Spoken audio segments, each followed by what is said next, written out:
তো শিক্ষার্থীরা আসসালামু আলাইকুম, আশা করি সবাই ভালো আছো। আজকে আসলাম আরেকটি পর্বে। এ পর্বে আলোচনা করব অধ্যায় 5 গাণিতিক বাক্যের 77 পৃষ্ঠায় যে অঙ্কগুলো আছে এই অঙ্কগুলো নিয়ে আলোচনা করব। তো অবশ্যই তোমরা মনোযোগ দিয়ে শেষ পর্যন্ত দেখবে, আশা করি এখান থেকে শিখে নিতে পারবে।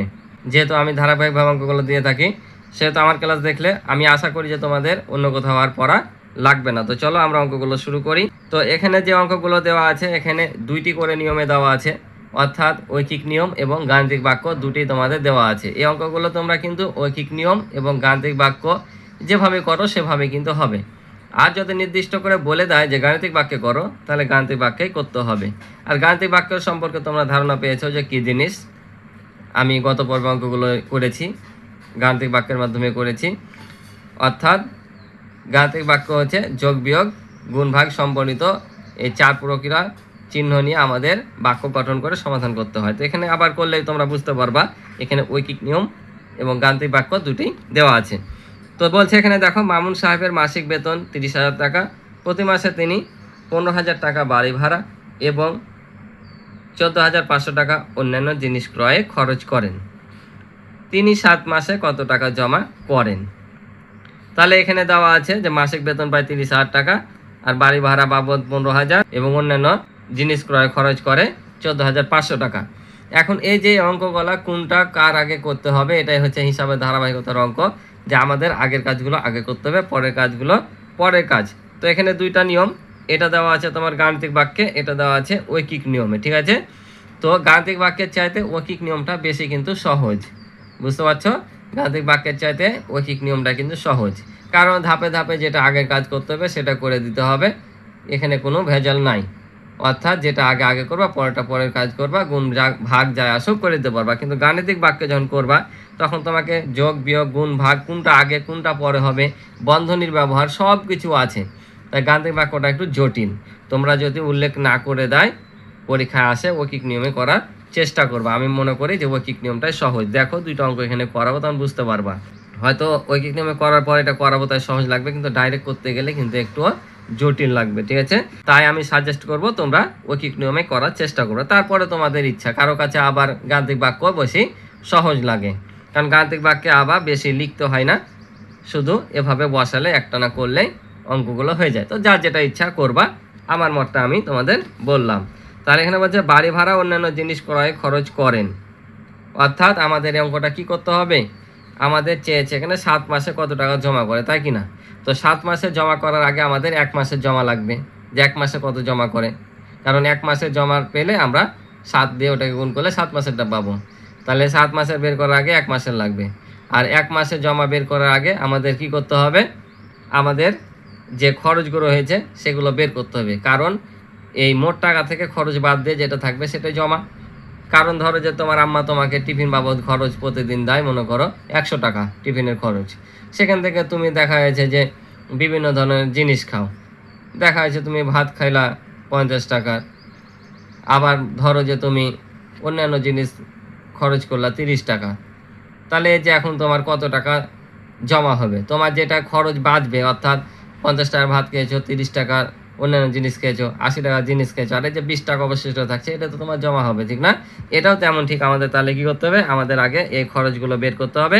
খরচগুলো বের করার পর এই মোট টাকা থেকে বিয়োগ করলে কি পাবো, 1 মাসের জমা পাবো। ওই 1 মাসের জমাকে 7 দিয়ে গুণ করলে আমরা 7 মাসের জমা পাবো। তাই বলছে বাড়ি ভাড়া অন্যান্য জিনিস ক্রয় খরচ করেন। তাহলে কি কি খরচ করেছে, এখানে হচ্ছে 1500 টাকা, আর এটা হচ্ছে 1450 টাকা। তাই বলছে বাড়ি ভাড়া অন্যান্য জিনিস ক্রয় খরচ করেন। তাহলে বাড়ি ভাড়া হচ্ছে 15,000 টাকা, আর অন্যান্য জিনিস ক্রয় খরচ করেন 14,500 টাকা। তাহলে মোট কত হচ্ছে, মোট হচ্ছে 29,500 টাকা। এই 29,500 টাকা সে কী করে, মোট খরচ করেছে। তাহলে এখন এটা থেকে এটা বাদ দিলে আমরা কি পাবো, 1 মাসের জমা পাবো, কারণ এটা 1 মাসের জমা আর এটা হচ্ছে 1 মাসের খরচ। তাই বলছি 1 মাসের জমা করেন। তাহলে আমরা এই 30,000 থেকে 29,500 কী করবো, বিয়োগ করব। এখন 30,000 থেকে যে 29,500 বিয়োগ করি, তাহলে আমরা শুধু পাবো মাত্র 500 টাকা। অর্থাৎ 1 মাসে কত টাকা জমা করে, 500 টাকা জমা করে। তাহলে আমাদের 7 মাসে জমা করেন কত, তাহলে 1 মাসে 500 করলে 7 মাসে কী করবে, বেশি করবে। তাই আমরা কি করব, এই 500 টাকাকে 7 দ্বারা গুণ করব। তাহলে আমাদের হয়ে যাবে। তাহলে কত, 5 7 35, আর এখানে 2টা শূন্য আছে, 2টা শূন্য আমরা বসিয়ে দেব। তাহলে কত টাকা পেলাম, 3500 টাকা পেলাম, 3500 টাকা। এটা হচ্ছে তিনি 7 মাসে জমা করে। বুঝতে পারছো? এটা এখন বিকল্প সমাধান, অর্থাৎ তোমরা যারা আছো গাণিতিক বাক্যের মাধ্যমে করতে চাও, গাণিতিক বাক্যের মাধ্যমে করতে পারো। তো কিভাবে হবে, তো আমাদের প্রথমে হচ্ছে এ দুটা যোগ করা, যোগ করার পর এই টাকা থেকে বিয়োগ করা, তাই কি না? তাহলে এই যে আমরা এখানে 30,000 টাকা আগে লিখে নিব, ঠিক আছে?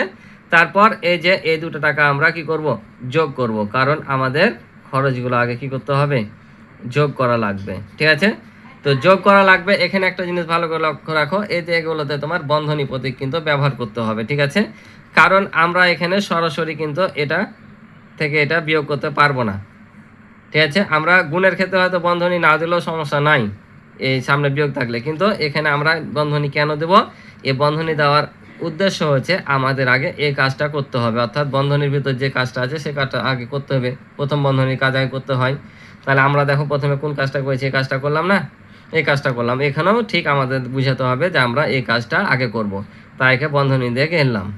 তারপর কার কাজ করতে হবে, তারপর এই যে টোটাল 30,000 থেকে, অর্থাৎ 1 মাসের বেতন থেকে আমাদের এই 1 মাস এটা খরচ হবে না, এটা ক্যালকুলেশন করে যেটা পাবো 1 মাসের খরচ, এই যে এখানে পাইলাম, এই টাকাটা থেকে টাকাটা বিয়োগ করলে আমরা কত পাবো, 1 মাসের জমা পাবো। অর্থাৎ এটা থেকে এটা খরচ বাদ দেওয়ার পর যেটা থাকবে সেটা তো জমা, 1 মাসের জমা পাবো। ওই 1 মাসের জমাকে আমরা কত দিয়ে গুণ করব, এই যে 7 দ্বারা গুণ করব। তাই আমাদের প্রথমে এই বন্ধনীর কাজ করতে হবে, এটা যোগ করার পর এটা থেকে এটা বাদ দিতে হবে, তাই এটা আমরা কি করেছি, দ্বিতীয় বন্ধনী দিয়েছি। তারপর যেটা বিয়োগ করে পাবো 7 দিয়ে গুণ করতে হবে। এই প্রসেসটাই শুধু এক লাইন এখানে আমাদের করতে হবে।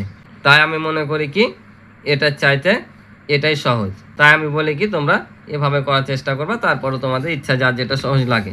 তাহলে দেখো আমাদের এখন কি করব, প্রথম বন্ধনী কাজ করব, তাহলে এটা যোগ করলে কত, 29,500।